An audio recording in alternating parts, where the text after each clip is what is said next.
sur la chaîne Bullish Bookish. Aujourd'hui je vais vous faire un tag, mais en fait non.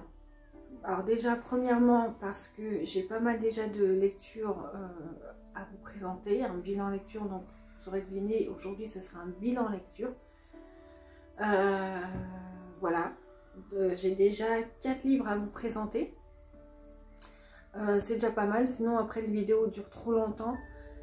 Et puis le tag il sert à rien en fait, parce que c'était un tag sur l'année 2020, c'est bon, l'année 2020 elle est passée, hein.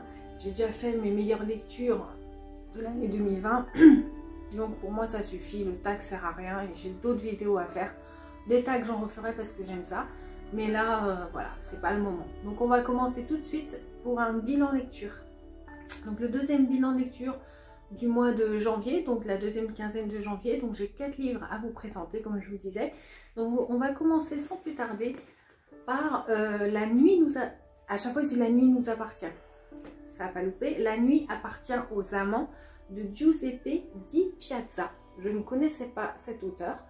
C'est un auteur italien et chez HarperCollins Noir, et j'adore parce que ce format est génial, c'est entre le mi-poche et mi-grand format. C'est un peu, vous savez, un peu, je sais pas comment on dit, velours là, c'est tout doux et en même temps c'est un peu, enfin bref. Et c'est assez, moi j'aime bien quand c'est mou comme ça, et j'adore déjà, c'est très agréable à lire. La couverture est magnifique, j'avais eu ça chez Nose.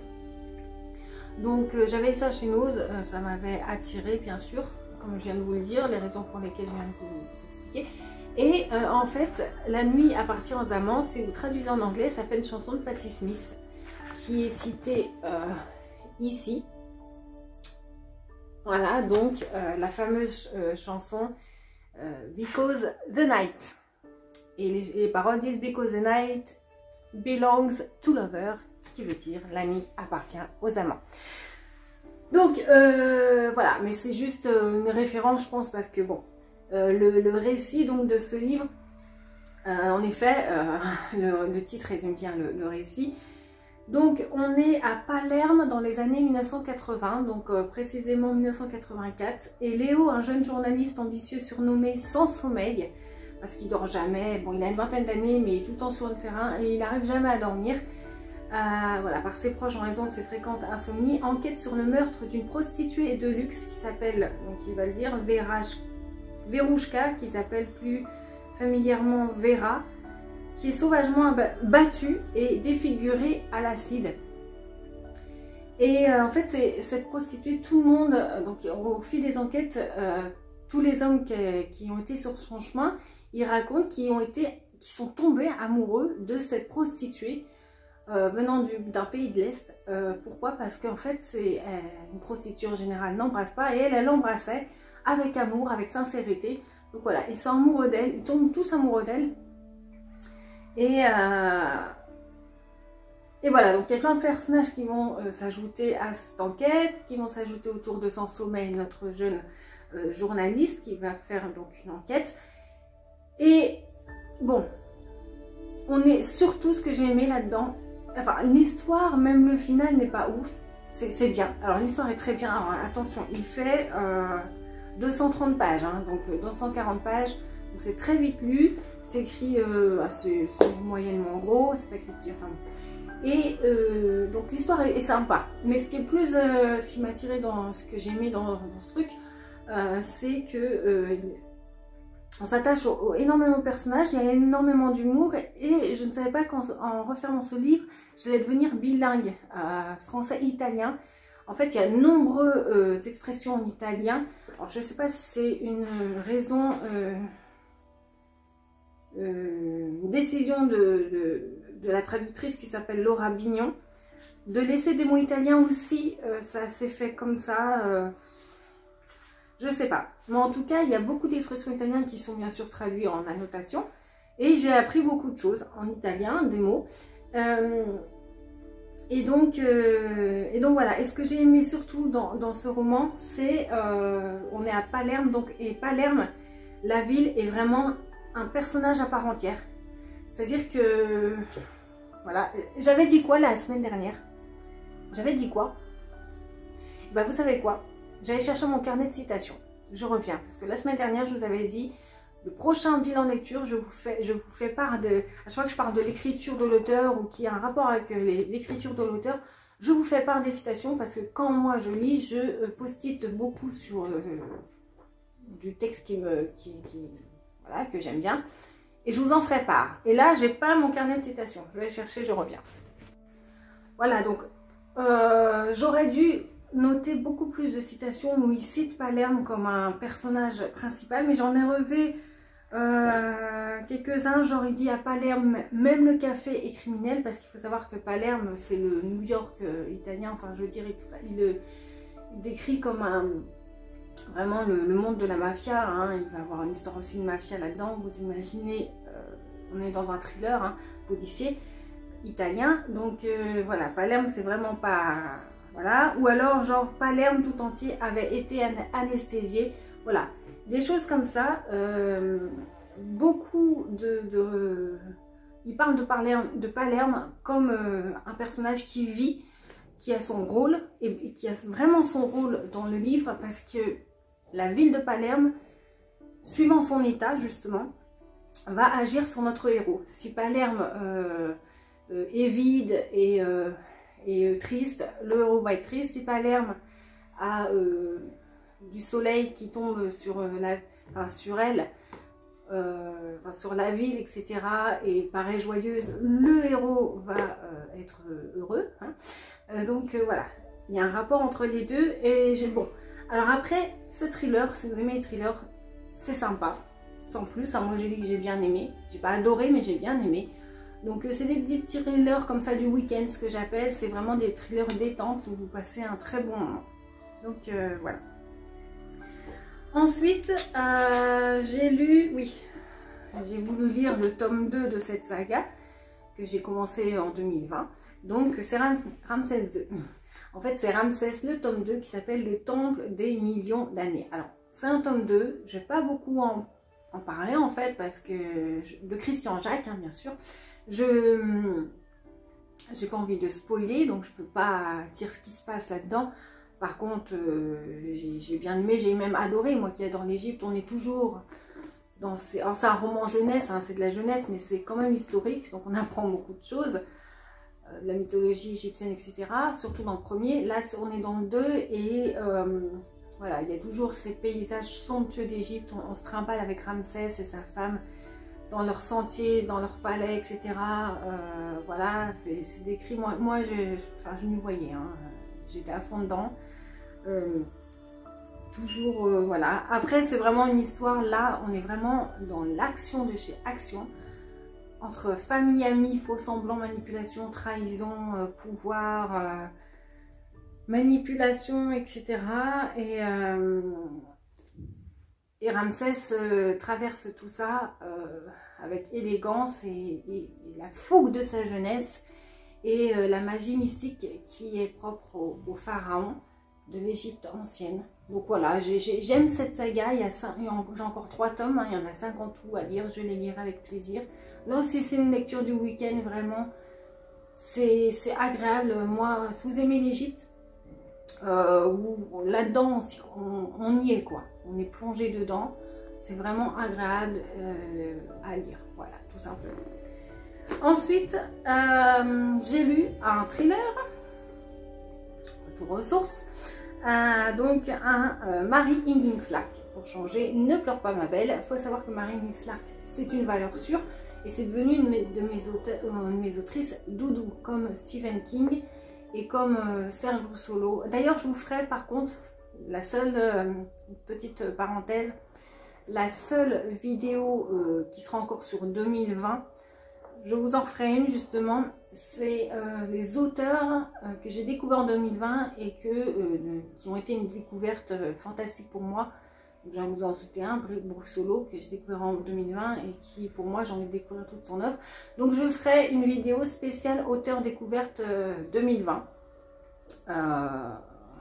Qui soit vieux ou jeune, ou récent, hein, que moi j'ai découvert en 2020 et qui ont été une révélation. Donc, voilà, c'est quand même important.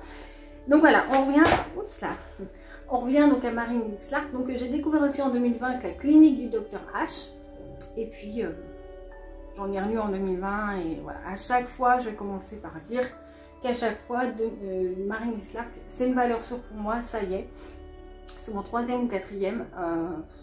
Quand je lis, je suis bien. C'est vraiment une maîtresse du suspense. Voilà. On est bien, en plus, c'est pas prise de tête. Il n'y a pas à dire, on n'a pas à réfléchir, on se laisse porter par l'histoire, par le suspense, on est à fond dans mais qui est le meurtrier. Forcément, on va parler d'un meurtre qui sévit. Donc là, on est plutôt avec Elisabeth Lange qui est hantée, voilà, par la mort tragique de sa sœur aînée Leila, une star du cinéma, de l'écran et de la scène. Donc elle est tombée de la terrasse de son appartement à New York et dans des circonstances plus ou moins mystérieuses. On se demande si c'est son mec de l'époque, parce que quelqu'un l'aurait vu sur le balcon avec Leila. A dit que c'est lui qui l'a laissé tomber. Certains, lui, il va se défendre. Il y a beaucoup de suspects qui vont ensuite s'ajouter à ça. C'est génial, voilà. Donc il se retrouve... ça va être un espèce de petit huis clos en fait, parce qu'il se retrouve dans la demeure de, comment s'appelle-t-il ces gens, des von Schraber, donc un couple de personnes âgées, enfin de personnes âgées, de Mina et de Helmut, il me semble. Il se retrouve dans un institut luxueux de remise en forme à Cypress Point en Californie. Et donc il y a plein de personnages qui vont se retrouver là-dedans, hein, qui se connaissent ou pas, dont Elisabeth, parce qu'elle connaît le couple, les tenanciers de je ne sais pas si ça se dit, de cet institut. Et donc voilà, on va élucider ce mystère, et Elisabeth veut trouver le véritable coupable de la mort de sa sœur. Est-ce un suicide? Est-ce un meurtre? Voilà, c'est du Marie Clark et j'ai beaucoup aimé.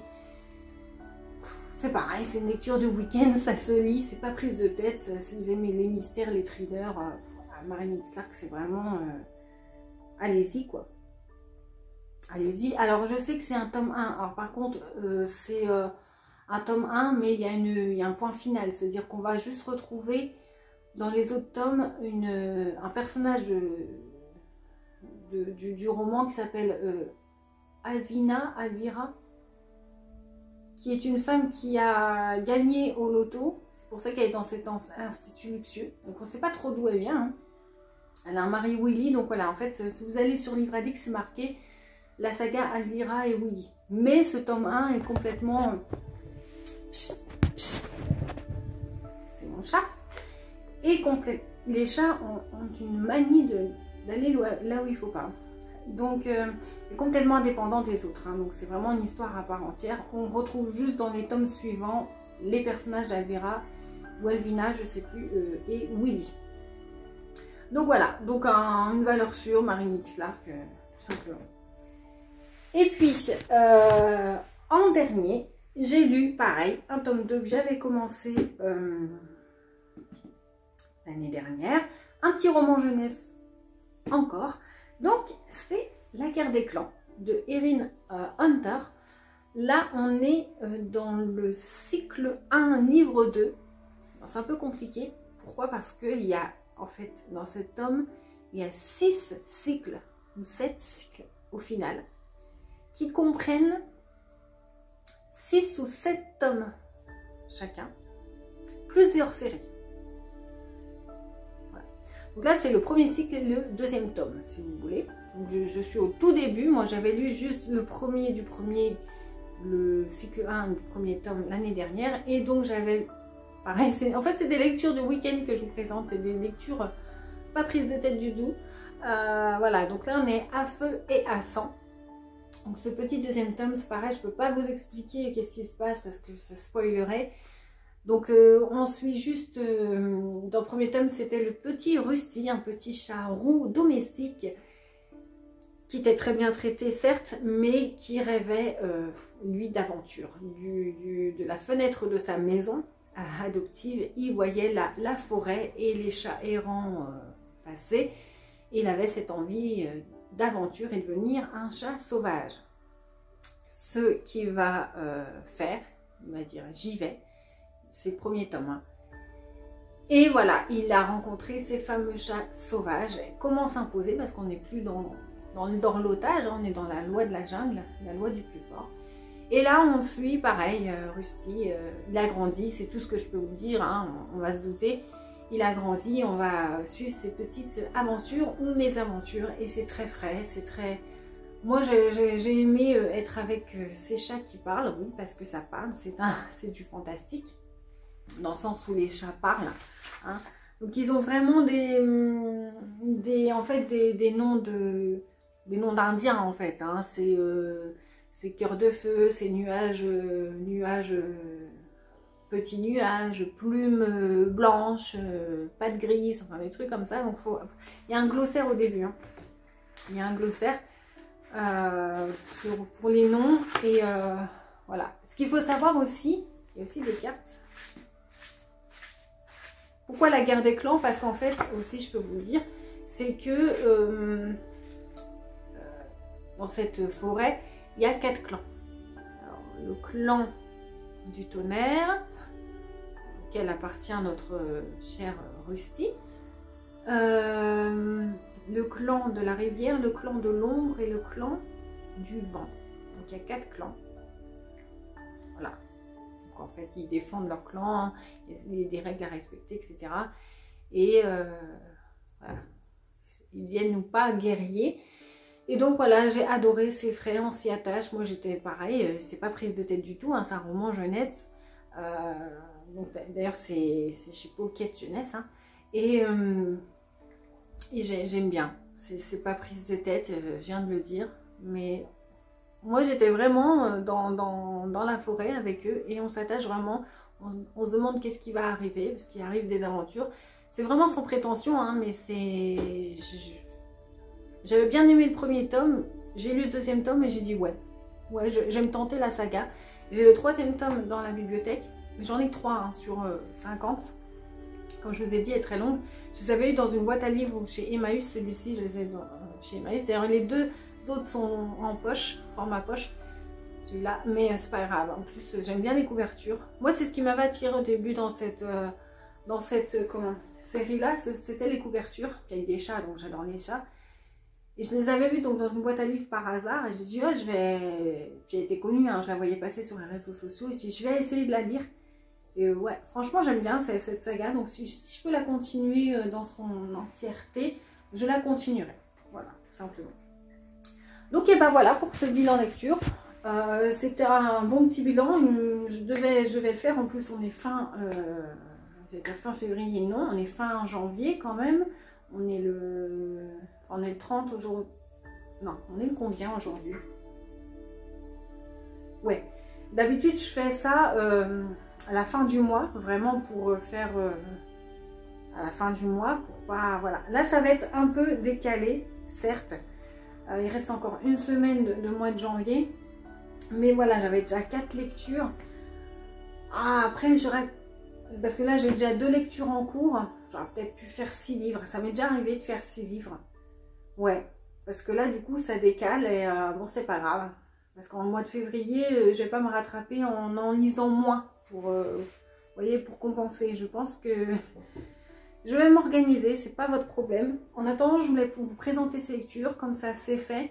Il n'y en a pas trop à vous présenter. Alors mes livres en cours, hier j'ai commencé Rebecca enfin de Daphné du Maurier. Je dis pourquoi enfin? Parce que depuis le temps qu'il est dans ma palle, enfin ça doit faire 6 mois, 1 an, hein, c'est pas non plus...